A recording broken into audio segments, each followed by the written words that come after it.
प्रणाम देशवासियों। मेरा नाम है आदित्य पारीक और मैं आप सभी का स्वागत करता हूं आपके और मेरे YouTube चैनल पर। दोस्तों, मैं आ चुका हूं नई वीडियो लेकर आपके पास और इस वीडियो के अंदर अपन डिस्कस करेंगे इम्पोर्टेंट इंटरनेशनल ऑर्गेनाइजेशन। मैं आपको कंप्लीट हिस्ट्री बताने की कोशिश करूंगा इंटरनेशनल ऑर्गेनाइजेशंस की।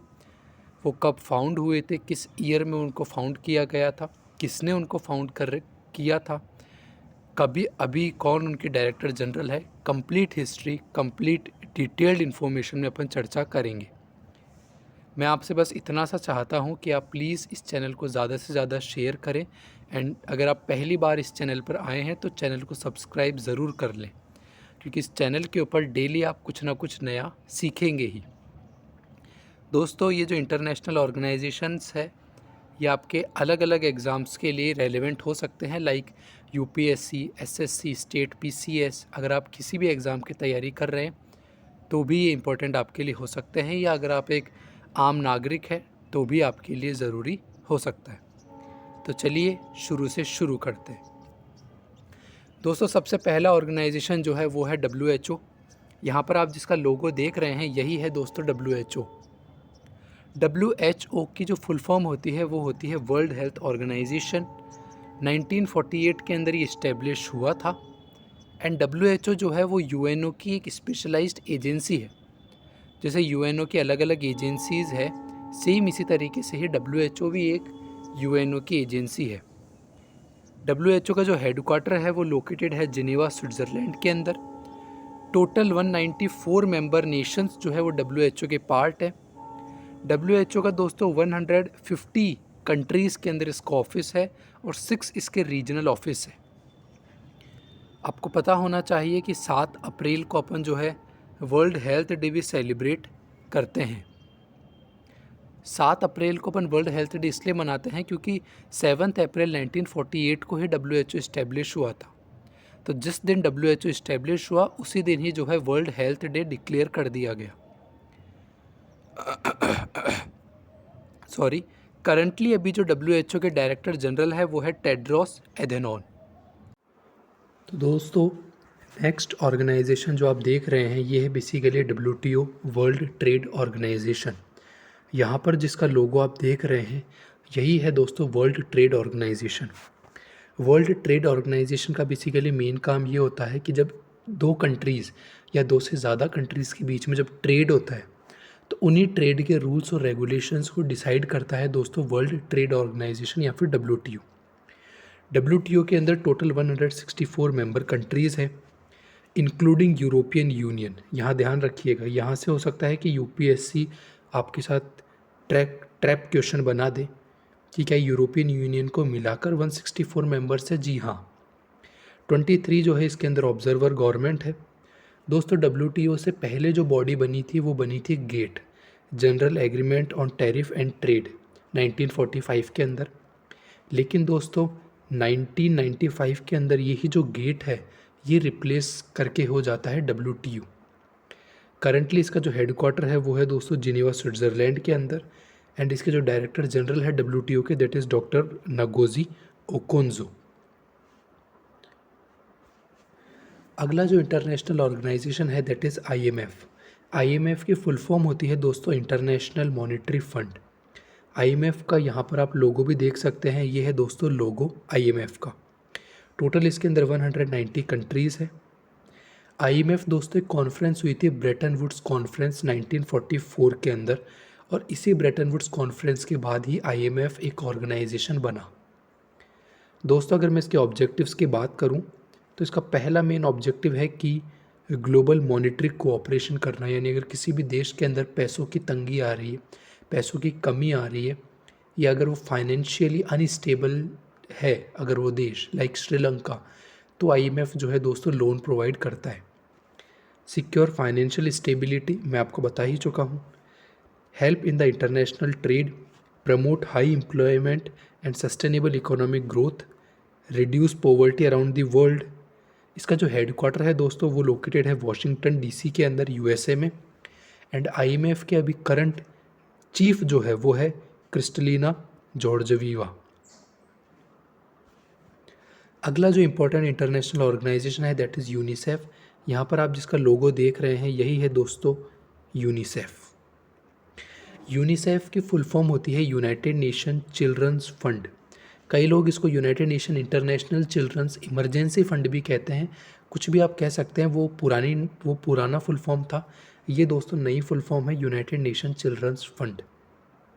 ये भी दोस्तों यूनाइटेड नेशन ऑर्गेनाइजेशन यानी यूएनओ की ही एक स्पेशलाइज्ड एजेंसी है, और जैसा कि नाम से ही मालूम पड़ रहा है कि ये चिल्ड्रन के हेल्थ से, न्यूट्रिशन से, एजुकेशन से रिलेटेड वर्क करती है।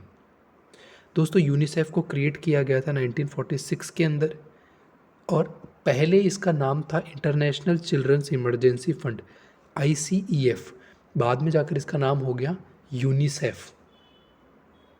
यूनिसेफ जो है दोस्तों, इसको एक एक्ट है, एक कन्वेंशन है जिसका नाम है convention on the rights of the child 1989।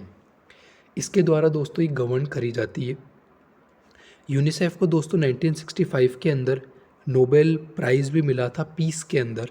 इसका भी जो हेडक्वार्टर है वो है न्यूयॉर्क के अंदर, एंड इसके जो डायरेक्टर जनरल है that is Catherine Russell.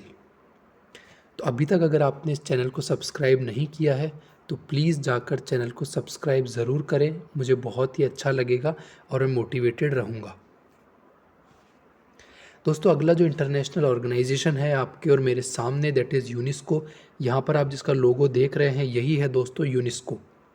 UNESCO की फुल फॉर्म होती है united nation educational, scientific and cultural organisation. जैसा कि नाम से ही मालूम पड़ रहा है कि यूनेस्को एजुकेशन से रिलेटेड काम करेगा, साइंटिफिक तरीके से काम करेगा, और कल्चर को भी अलग अलग कंट्रीज़ के अलग अलग रीजन के जो कल्चर्स होते हैं उनको भी प्रमोट करने का काम करेगा। ये भी दोस्तों यूएनओ की एक स्पेशलाइज्ड एजेंसी है, एंड जैसा कि मैंने आपको बताया यहाँ पर लिख भी रखा है, it seeks to build peace through international cooperation in education, science and culture. UNESCO का जो हेडक्वार्टर है वो है दोस्तों पेरिस, फ्रांस के अंदर, एंड यूनेस्को को फाउंड किया गया था 16 नवंबर 1945 को। इसके जो डायरेक्टर जनरल है वो है ऑड्रे एजुले। दोस्तों जब भी अपन एक इंटरनेशनल ऑर्गेनाइजेशन के बारे में पढ़ते हैं तो अपने को इसके बारे में बेसिक चीज़ें पता होनी चाहिए, जैसे कि उसके डायरेक्टर जनरल कौन है, वो किस ईयर में फाउंड हुआ था, उसका हेडक्वार्टर कहाँ है, और उसका मेन ऑब्जेक्टिव क्या है। कम से कम ये 4 चीज़ें तो आपको पता होनी ही चाहिए, ताकि जब भी आप आंसर राइटिंग करें तो आप एक अच्छा सा आपका इंट्रो ज़रूर बना सकें, आप एक बढ़िया सा इंट्रोडक्शन ज़रूर दे सकें। अगला और जो सबसे ही इम्पॉर्टेंट ऑर्गेनाइजेशन है दैट इज़ यूएनओ। अभी तक अपन ने जितने भी ऑर्गेनाइजेशन के बारे में पढ़ा, चाहे वो WHO हो, चाहे वो यूनिसेफ हो, चाहे वो यूनेस्को हो, चाहे वो WTO हो, ये सारे के सारे ही दोस्तों यूएनओ के ही पार्ट हैं। कंफ्यूज मत होइएगा कि वो अलग है ये अलग है, नहीं, यूएनओ एक मेन बॉडी है और इसी बॉडी के अंडर में ही जो है वो सारे के सारे पार्ट आते हैं। यहाँ पर आप जिसको लोगो देख रहे हैं ये है दोस्तों यूएनओ का लोगो। दोस्तों यूएनओ या फिर यूएन कुछ भी आप कह सकते हैं, मैं यूएन कह देता हूँ, यूनाइटेड नेशंस। यूनाइटेड नेशंस जो है वो 1945 के अंदर फाउंड हुआ था। यूएन के अंदर टोटल जो है 193 मेंबर स्टेट्स हैं। दोस्तों यूएन का ही जो पुराना नाम था वो था बेसिकली आपका लीग ऑफ नेशंस। तो दोस्तों फर्स्ट वर्ल्ड वॉर के बाद लीग ऑफ नेशंस को क्रिएट किया गया था। इसलिए क्रिएट किया गया था लीग ऑफ नेशंस को, ट्रीटी ऑफ वर्सलीज करके साइन हुई थी फर्स्ट वर्ल्ड वॉर के बाद। इसके बाद लीग ऑफ नेशंस बना, और लीग ऑफ नेशंस को इसलिए बनाया गया था ताकि सेकेंड वर्ल्ड वॉर ना हो सके। लेकिन अपने को पता है कि 1939 से लेकर 1945 तक सेकेंड वर्ल्ड वॉर चला। इसी की वजह से ही दोस्तों लीग ऑफ नेशंस को फिर बाद में रिप्लेस कर दिया गया और एक नई बॉडी को बनाया गया जिसका नाम रखा गया यूएनओ। तो अगर कोई आपसे पूछ ले कि यूएन का पुराना नाम क्या था तो वो था लीग ऑफ नेशंस।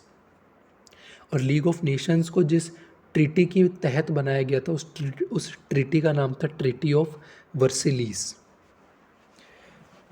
तो यहाँ पर आप रीड भी कर सकते हैं, before united nations there was a league of nations which was made after the first world war but abolished after second world war।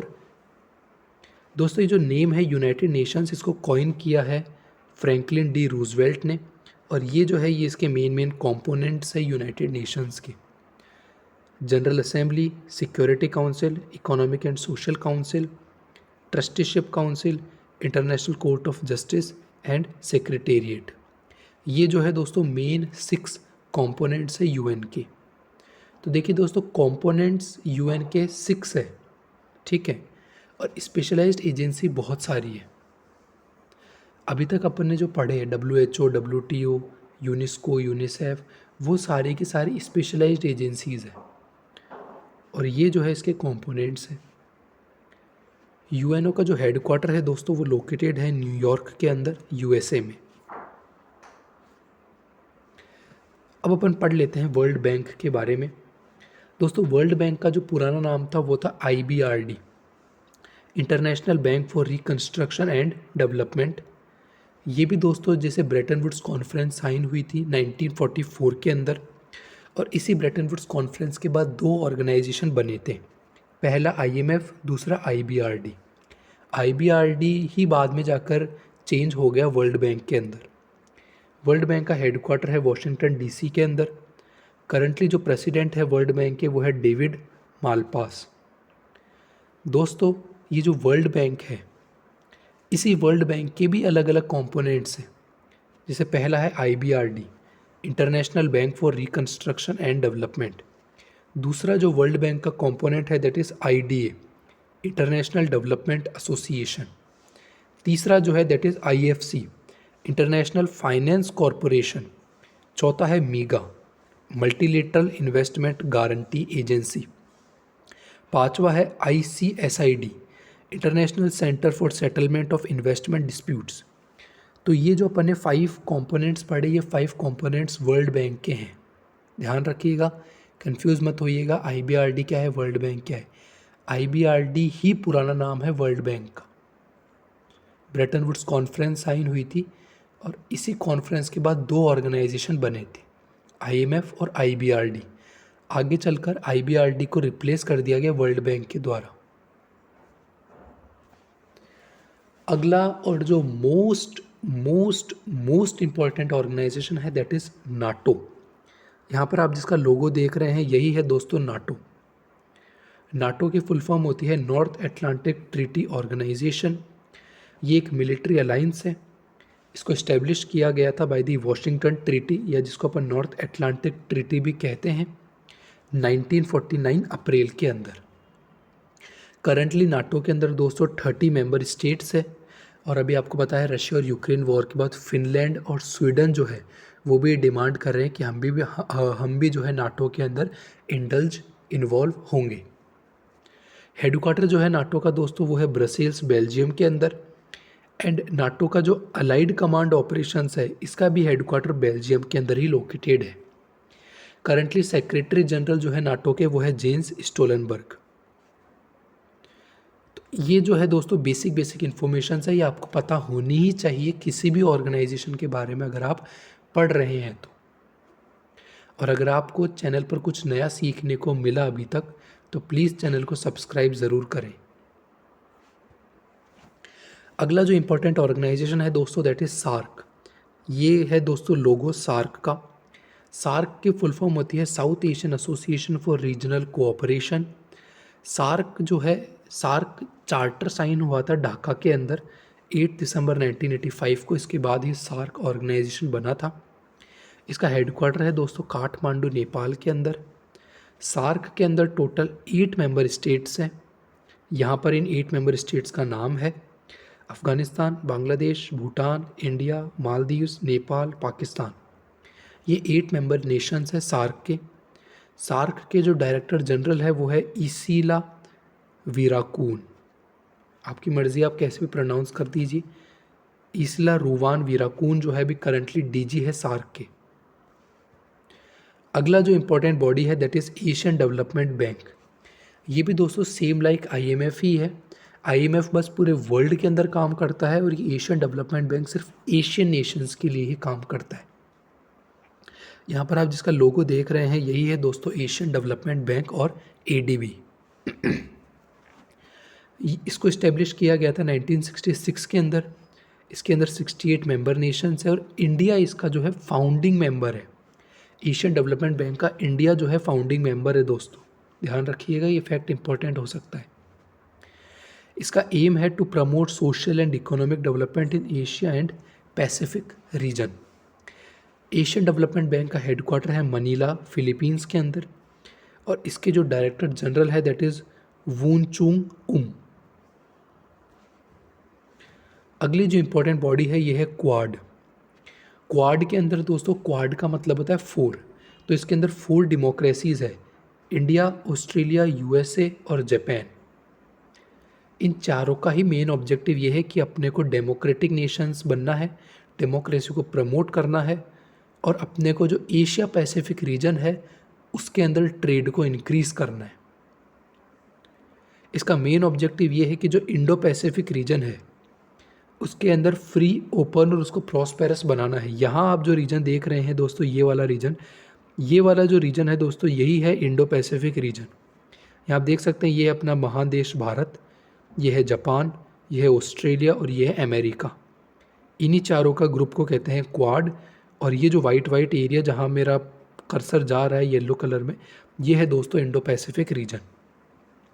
दोस्तों सबसे पहली बार क्वाड का आइडिया 2007 के अंदर शिंजो आबे जी ने दिया था।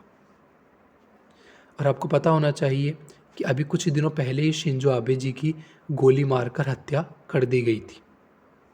तो 2007 के अंदर सबसे पहली बार शिंजो आबे जी ने ये इसका आइडिया दिया, लेकिन उस वक्त ये बना था 2017 के अंदर, जब इंडिया, ऑस्ट्रेलिया, यूएस और जापान की मीटिंग हुई, तब इस क्वाड का गठन किया गया, क्वाड को बनाया गया। तो ध्यान रखिएगा 2007 के अंदर तो इसका सिर्फ आइडिया दिया गया था, बना था ये बेसिकली 2017 के अंदर। अगला और जो मोस्ट इंपॉर्टेंट ऑर्गेनाइजेशन है दैट इज ब्रिक्स। यहाँ पर आप लोगो भी देख सकते हैं ब्रिक्स का, Brazil, Russia, India, China, south Africa. ये है ब्रिक्स की full form, Brazil, Russia, India, China, south Africa. इस ब्रिक्स के अंदर 5 देश है और ये 5 देश दोस्तों पूरे वर्ल्ड की 41% पॉपुलेशन को शो करते हैं। यानी कि ब्राज़ील, रशिया, इंडिया, चाइना और साउथ अफ्रीका के अंदर पूरे वर्ल्ड की 41% पॉपुलेशन रहती है। 24% ग्लोबल जीडीपी ये 5 देश होल्ड करते हैं और 16% पूरे वर्ल्ड का ग्लोबल ट्रेड यही 5 देशों के थ्रू किया जाता है। ये जो एक्रोनिम है ब्रिक्स, इसको बेसिकली कॉइन किया गया था 2001 के अंदर बाय जिम ओ नील। 2009 के अंदर दोस्तों साउथ अफ्रीका ने भी इसको ज्वाइन किया और बाद में ब्रिक से ये ब्रिक्स बन गया। भाई पहले इसका नाम था ब्रिक, एस नहीं था यहाँ, लेकिन जब साउथ अफ्रीका यहाँ पर आया तब ये भी ऐड हो गया, तो ये ब्रिक्स बन गया। इसका जो हेडक्वार्टर है दोस्तों वो लोकेटेड है शंघाई, चाइना के अंदर। एंड करंटली इसके जो प्रेसिडेंट है ब्रिक्स के दैट इज़ मार्कोस प्राडो ट्रोयोजो। तो मैं आशा करता हूँ दोस्तों कि आपको कंटेंट अच्छा लगा होगा। अपन इस वीडियो के अंदर बहुत सारे इंटरनेशनल ऑर्गेनाइजेशन के बारे में बात करी, अपन ने उनके हेडक्वार्टर के बारे में डिस्कस किया, कब फाउंड हुए वो डिस्कस किया, उनके डायरेक्टर जनरल कौन है, उनका मेन ऑब्जेक्टिव क्या है, ये सारी बातें मैंने आपको बताई। बदले में मैं आप सिर्फ इतना सा चाहता हूँ कि प्लीज़ इस चैनल को ज़्यादा से ज़्यादा शेयर करें, ज़्यादा से ज़्यादा सब्सक्राइब करें। बहुत बहुत धन्यवाद। जय हिंद।